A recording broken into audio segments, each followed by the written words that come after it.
امریکی ریاست آیووا کے شہر سیڈر ریپڈز میں سورج ڈوبنے کو ہے اور یہاں بسنے والی مسلمان کمیونٹی مل کر افطار کی تیاری کر رہی ہے۔ یہ سارے کمیونٹی یہاں پہ آتے ہیں، عربک ہے، انڈین ہے، پاکستانی ہے، سب لوگ یہ لے کے آتا ہے اپنا اپنا وہ گھر میں جو پکا کے لے کے آتا ہے، یہاں پہ سب اکٹھے سسٹم فیسٹیول بنا کے کھاتے ہیں۔ سیڈر ریپڈز میں مسلمانوں کی تعداد محض 2 سے 3 ہزار ہے، لیکن مسلمان کمیونٹی کی خدمت کے لیے اس شہر میں 30 کے قریب مختلف ادارے کام کر رہے ہیں، جن میں ایک اسلامک سینٹر آف سیڈر ریپڈز بھی ہے۔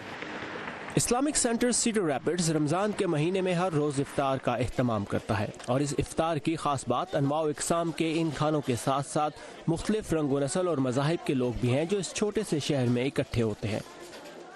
سٹین یوڈر ایک قریبی شہر سے آج کی افطار کرنے آئے ہیں، انہوں نے خاص طور سے آج روزہ بھی رکھا ہے۔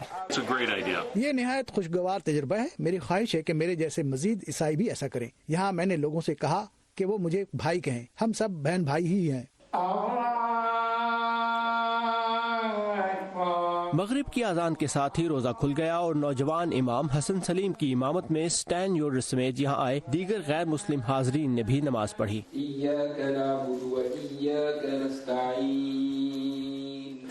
ریاست آیووا میں ایک چیز ہے جسے آیووا نائس کہا جاتا ہے، جس کا مطلب یہ ہے کہ یہاں لوگ قدرتی طور پر خوش مزاج ہوتے ہیں۔ امریکی مسلمان کے طور پر ہم نے یہ سمجھ لیا ہے کہ ہم یہاں اقلیت ہیں اور ہمیں عیسائی اکثریت کے ساتھ کیسے رہنا ہے، ان کے ساتھ دوستی کر کے۔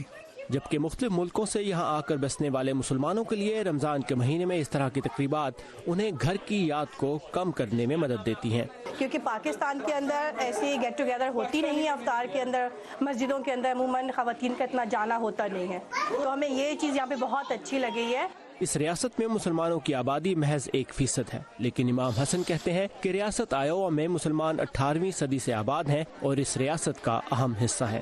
Saqib ul Islam, Voice of America, Cedar Rapids, آیووا۔